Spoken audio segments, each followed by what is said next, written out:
Vincent Toro never expected to find himself on his knees in a hotel laundry room, begging a woman he'd come to destroy to spare his life. He had walked in to intimidate a soft, overweight maid who had embarrassed his operation. Instead, he found himself staring down the barrel of his own gun, held steady in the thick, unshaking hands of a woman who hadn't even broken a sweat. The Meridian Grand Hotel sat like a polished crown on the corner of 8th and Kelsey in downtown Chicago, its marble lobby a cathedral to money that most people in the city would never touch.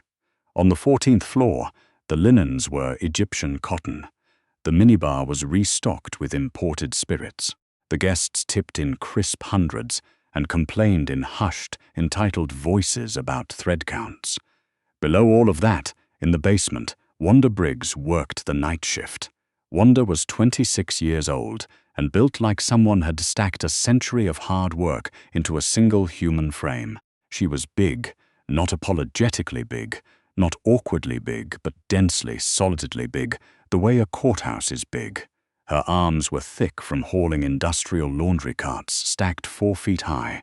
Her hands were calloused from years of wringing, folding, and loading. She wore her hotel uniform, a pale blue smock over dark slacks, with the same indifference that a construction worker wears a hard hat. It was not a costume. It was just what you wore to do the work. She had been at the Meridian Grand for 3 years. She knew every hallway on the service level, every shortcut between the freight elevator and the linen closets, every security camera blind spot. She knew which guests were demanding and which ones were decent. She knew which managers looked through her and which ones actually said good morning. She did not know, until the evening of the 14th of March, that the Meridian Grand's penthouse suites had been quietly used for the past 8 months as a clearinghouse for Vincent Toro's operation. Vincent Toro ran the Toro Syndicate out of Chicago's Near West Side. He was 41 years old, compact and immaculately dressed, with the flat, dark eyes of a man who had long since stopped finding anything particularly surprising. He had inherited the organization from his father at 32, and in 9 years he had transformed it from a mid-level street outfit into something that moved significant amounts of money through legitimate hospitality fronts. Hotels, event venues, restaurant groups. He was not loud about it. Loudness was for amateurs. His method was elegance. His hotels paid their taxes. His restaurants received decent reviews. His operation hummed quietly beneath the surface of the city like a second electrical grid, invisible to anyone who wasn't looking. He had not planned on Wanda Briggs looking. It had started 3 weeks earlier, on a Thursday night, when Wanda had been pulling a double shift and had taken a service cart up to the 42nd floor to restock the executive suite linens. The penthouse corridor was supposed to be empty. She had checked the occupancy board. But as she rounded the corner near suite 4201, the door had been opened 3 inches. Not enough to see clearly, but enough to hear. Enough to hear a number, a very specific 8-figure number, and a name attached to it that she recognized from the news. Wanda had not done anything dramatic. She had not taken out her phone. She had not lingered. She had pushed her cart quietly back down the hall, taken the service elevator to the basement, and gone back to folding fitted sheets with the mechanical precision of someone whose body knows the work, even when the mind is somewhere else entirely. But she had made one mistake, a small one. She had mentioned it to her co-worker, Phyllis, during their break.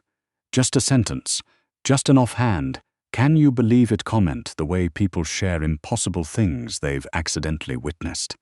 She hadn't even used names. She had simply said she'd heard something upstairs that didn't sound like regular hotel business. Phyllis had a cousin who ran errands for Vincent Toro's street-level guys, and Phyllis talked. By the following Monday, Toro's underboss, a barrel-chested man named Sloan, had already identified which housekeeper had been on the 42nd floor that Thursday night. By Wednesday, Sloan had quietly doubled the protection arrangement with the hotel's general manager, a nervous man named Ketterly, who had been skimming from the hotel's operating budget for years and had very specific reasons to cooperate with Vincent Toro. Ketterly had quietly moved Wanda from the upper floors to the basement laundry rotation, a reassignment framed as a scheduling change. Wanda had noticed. She noticed everything. But she had stayed quiet, kept her head down, and spent the next 10 days telling herself it was a coincidence. It was not a coincidence. On a Tuesday night in the third week of March, Vincent Toro walked into the Meridian Grand's basement laundry room at 11:45 at night to personally assess the situation. He didn't usually do this kind of thing himself, but Sloane had told him the woman seemed sharp, and sharp civilians left unaddressed had a way of becoming expensive problems. He had wanted to look her in the eye, gauge the damage, and decide what needed to happen next. He brought 2 men with him, Creed, who was tall and quiet and handled things without being asked, and a newer operative named Parrish, who was still trying to prove himself useful. The laundry room was enormous, institutional, and relentlessly loud. The industrial washers ran at all hours, and the air smelled of hot fabric and chemical detergent. Fluorescent lights buzzed overhead. Wanda was alone on shift, moving between the dryers with practiced efficiency, pulling massive loads of hotel linens into canvas bins, shaking and folding with a rhythm that was almost hypnotic. She looked up when the door opened. She registered 3 men in expensive clothes, walking into a basement laundry room at midnight, and understood immediately that this was not about the sheets. She did not run. She kept folding. Vincent approached the sorting table at the center of the room, the industrial steel surface gleaming dully under the fluorescence. He rested his hands on it, watching her work. "Mrs. Briggs," he said.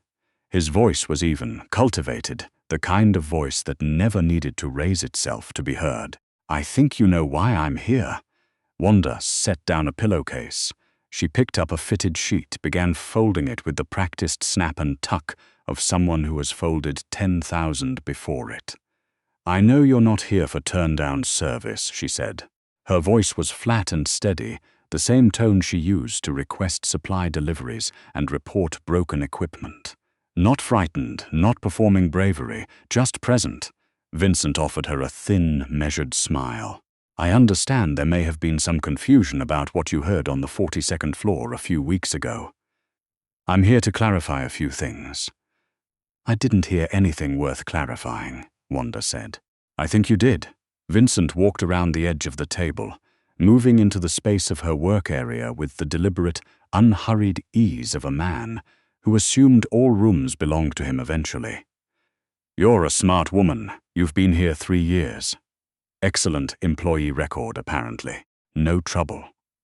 He paused, as if the information he was about to deliver was genuinely regrettable. "I'd like to keep it that way." Parrish moved to block the door. Creed drifted to her right, cutting off the path to the large utility closet where the industrial cleaning supplies were stored. Wanda looked at them. She looked at the angles. She looked at the distance between her body and the canvas linen cart, 2 feet to her left, loaded with 60 pounds of wet sheets fresh from the washer. She looked back at Vincent. "You came down here yourself," she said. "It wasn't a question. That means whatever I heard was serious enough that you didn't want anyone else handling it." Vincent's expression didn't shift, but something behind his eyes recalibrated very slightly. He had expected fear. He had expected the negotiated capitulation he usually received from people in her economic position, people with nothing to leverage, people who understood that causing trouble for someone like him was a one-way road. He had not expected her to accurately read his operational logic within 60 seconds of meeting him. "You're in a difficult position," Vincent said, stepping closer. He was not a physically intimidating man in the way Creed was, but he carried a different kind of threat, the threat of someone who made decisions that outlasted their presence in the room. "You're a hotel housekeeper, Miss Briggs. You earn, what, $14 an hour. You live in Pilsen. You have a mother with a hip replacement she's still paying off." You have a brother who does seasonal construction work and a history of not returning to the same job twice." He tilted his head slightly. "You have nothing to protect yourself with, and no one who can protect you from me." Wanda stopped folding. The ambient roar of the industrial machines seemed to expand in the silence. She turned to face him fully. She was taller than he'd clocked from across the room, and broader. Up close, the sheer solidity of her was different from what he'd expected. Not soft, not slow, just substantial, the way a load-bearing wall is substantial, designed to take weight and not move. "You looked up my mother," Wanda said. "I like to be thorough." "Then you weren't thorough enough," Wanda said. She moved. She didn't go for Vincent. She went for the canvas laundry cart. In one explosive motion, she pivoted her heavy frame and drove both hands into the cart's metal frame, hurling 60 pounds of hot, soaking wet hotel linens directly at Creed. The drenched sheets hit him full across the face and chest like a wave, the sheer saturated weight of them dropping his center of gravity, blinding him instantly. He staggered backward into the industrial shelving unit with a crash of falling supplies. Parrish, at the door, pulled his jacket open. Wanda was already moving. She had crossed the 10 feet between them in a flat sprint that Parrish, still processing the sudden chaos, was not prepared for. She didn't punch him. She drove her shoulder into his sternum, with the accumulated momentum of 260 pounds moving at full speed, and Parrish's back hit the steel door with a sound like a car door slamming. The impact drove every cubic inch of air out of his lungs. He crumpled. The gun he'd been reaching for slid from his jacket pocket and skittered across the concrete floor. Wanda picked it up. By the time Vincent Toro had processed what had just happened, he found himself looking at his own operative's firearm, held in the steady hands of a woman who was not shaking. She was not shaking at all. "Hands where I can see them," Wanda said. Vincent raised his hands slowly. He looked at Creed, who was still fighting wet sheets. He looked at Parrish, who was on his knees with both hands pressed to his chest, trying to remember how to breathe. He looked back at Wanda, a long beat of silence broken only by the washer cycle shifting into spin. "You," Vincent said, "are not what I expected." "Nobody ever is," Wanda said, "when they don't bother to actually look." She kept the gun on him. She was not holding it the way someone holds something they've just picked up and aren't sure about. She was holding it correctly, wrist locked, shoulders square, feet planted in a slight offset stance, her right hand supported by her left. Vincent noticed all of it. "Where did you learn to handle a weapon?" he asked. His voice had shed the performance of authority and shifted into something more genuine. Something that sounded almost like actual interest. Wanda didn't answer immediately. She walked him backward with a gesture of the barrel until his shoulders met the sorting table. She kept Creed and Parrish in her peripheral vision. Neither of them was going to be a problem in the next few minutes. "My grandmother," Wanda said, "was Lorena Briggs." Vincent Toro went still. It was a specific kind of stillness, the kind that happens when a name lands with mass, when two words rearrange the entire architecture of a conversation. Lorena Briggs. The name moved through the Chicago underworld the way a ship's wake moves through water, long after the ship had gone. Lorena Briggs had been a numbers runner for the Kavanaugh organization in the 1980s, before she had transitioned into something quieter and more specialized. For 15 years, she had been the city's most reliable fixer for the upper end of the crime ecosystem. Not a killer, not an enforcer, but something subtler and far more dangerous. She knew where the money came from. She knew where the bodies weren't, because she had arranged for them to disappear before anyone thought to look. She had retired in 2004 with more leverage on more people than anyone had managed to collect in a single career, and she had died in 2019 of a stroke in a tidy house in Oak Park, a detail that the Chicago Tribune covered in 8 lines on the back page of the Metro section under the headline Local Business Administrator. 78. No one had printed what she'd actually done. "Your grandmother was Lorena Briggs," Vincent said. The flatness in his voice was not disbelief. It was the recalibration of a man realizing he had made a catastrophic miscalculation. "She taught me everything she thought I'd need," Wanda said. "How to read a room before I walked into it, how to assess threats, how to handle a weapon without telegraphing it." She paused. "How to be invisible by being exactly what people expect to see." Vincent looked at her. The uniform, the practical shoes, the worn lanyard with her hotel ID, the whole careful construction of unremarkable, and understood in one cold, clarifying moment that he had not stumbled onto a problem. He had stumbled onto a trap that had been waiting patiently for years in case someone like him came along. "She also taught me what she kept in her safety deposit boxes." Wanda continued, her voice unchanged, matter of fact. "Lorena Briggs was thorough, Mr. Toro. 3 decades of thorough. I have documentation you would very much prefer did not exist in anyone's possession but your own." Vincent Toro had not felt genuinely cornered in 9 years. It was an extraordinary feeling. He did not entirely hate it. "What do you want?" he asked. "I want you to understand something first," Wanda said. "I'm not a threat to your operation. I don't care about your business. I didn't go to the police after the 42nd floor, and I wasn't going to. I've spent my whole life learning how to hear things I wasn't supposed to hear and keep them to myself." "I was fine." She let a beat sit. "You came to me." "I did," Vincent said. "So we're going to have a conversation," Wanda said. "And Creed is going to sit over there against the wall, and Parrish is going to do the same, and you're going to listen." She looked at his 2 men. Creed, who had finally freed himself from the wet linens and was sitting against the shelving unit with a developing bruise along his jaw, nodded once and did not move to stand. Parrish, still breathing carefully, looked at Vincent. Vincent gave a single, small nod. "Do what she says." They settled. Wanda lowered the gun, not all the way, not carelessly, but enough to indicate the conversation was shifting registers. She pulled up a metal folding chair and sat, leaning forward with her thick forearms braced on her knees in exactly the posture of someone who was entirely comfortable taking up space. "My building," Wanda said. "I live in a 6-unit in Pilsen. The landlord sold it to a development group 4 months ago. They're trying to push everyone out before the lease renewals. 3 of my neighbors are elderly. One of them is 81 and has lived there for 30 years. They've been hit with fabricated code violations, sporadic heat outages in February, and a leak on the 3rd floor that the management company has been documenting instead of repairing." She watched him. "The development group is called Greenfield Meridian Partners. I believe you know them."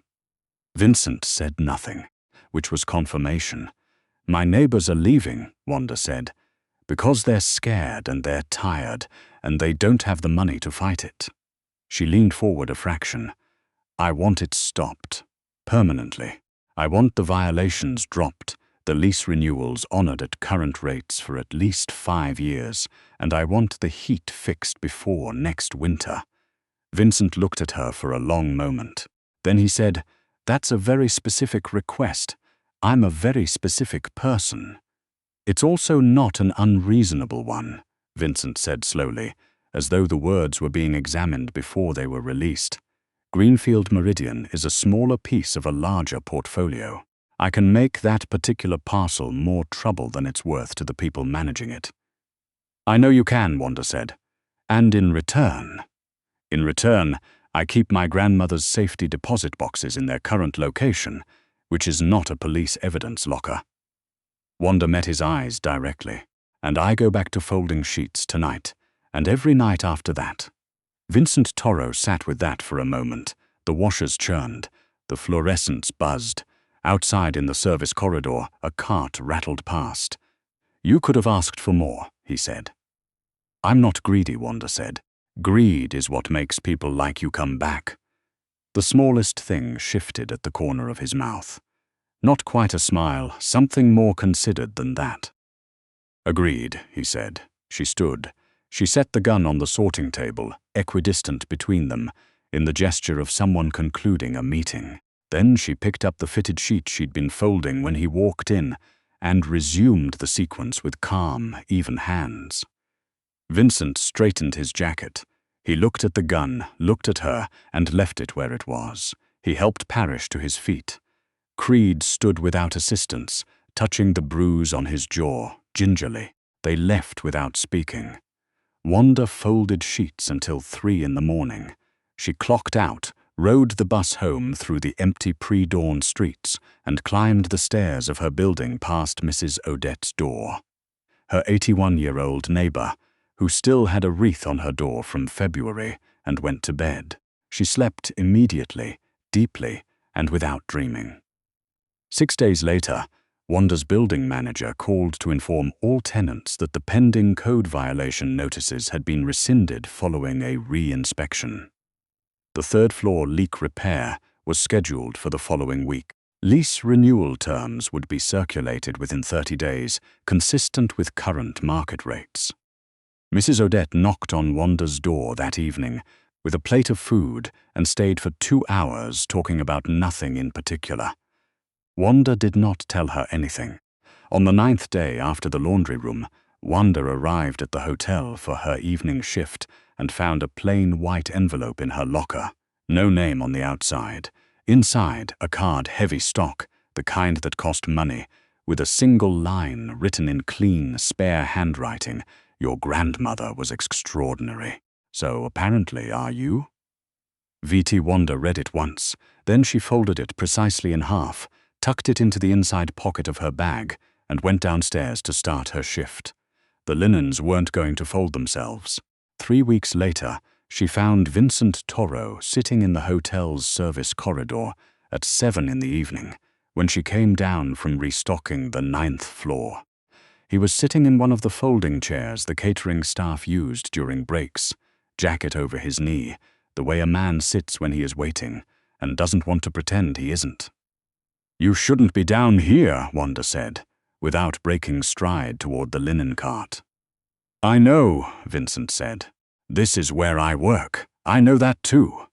She stopped. She turned to look at him. He looked back at her without the studied composure of their first meeting. He just looked at her directly, and there was something in it that was very different from how people usually looked at Wanda Briggs. Without the faint recalibration, the register of her size as information to be processed. He was just looking at her. "What do you want?" she said. "I'm not sure," Vincent said. "That's new for me." Wanda crossed her arms. "If this is about your operation, it's not about my operation." He was quiet for a moment. "I sent someone to verify the Greenfield situation this week. It's handled. Nobody will be touching that building. I know. I got the notification. Good." He turned the jacket over his knee once, a small, restless motion. "I've been in this business for 9 years, and I've dealt with a significant number of people. Attorneys, politicians, federal investigators, men who've pointed far more serious weapons at me than a 9mm. He paused. "Nobody has ever made me feel like I actually walked into someone else's room before. You did walk into my room," Wanda said. "I know." She looked at him for a long moment. He was not trying to charm her. He was not positioning. He was sitting in a folding chair in a service corridor with his jacket in his lap, saying something that was clearly difficult for him to articulate, and doing it anyway. It was, she thought, the most honest she had seen a powerful man be in a very long time. "I work until midnight," she said. "If you want to talk, there's a diner on Kelsey that's open until 2. "I know the one," Vincent said. "You'll need to get there on your own. I'm not walking in with someone's security detail behind us." "I'll be alone," he said. "Then I'll see you at 12:15, Wanda said. She turned back to the linen cart and began loading it. Vincent stood, pulled on his jacket, and walked back toward the freight elevator. He glanced back once. She was already working. At 12:20, Wanda walked into the diner on Kelsey in her civvies, jeans, a grey Henley boots, and found Vincent Toro at a corner booth with 2 coffees already on the table. He was still in his shirt and dress slacks, but the jacket was gone. The sleeves were rolled, and he looked, for the first time, like a person rather than a performance. She sat across from him. She wrapped both hands around the coffee. "You're going to tell me something complicated is starting," she said. "Yes," he said, "and you're going to tell me it's not what you planned." Also yes. She looked at him steadily. "And you want me to know that before I decide what I want to do with it." Something in his expression shifted, not relief exactly, but the particular ease of a person who has finally said a correct thing to the right person and been understood. "Yes," he said.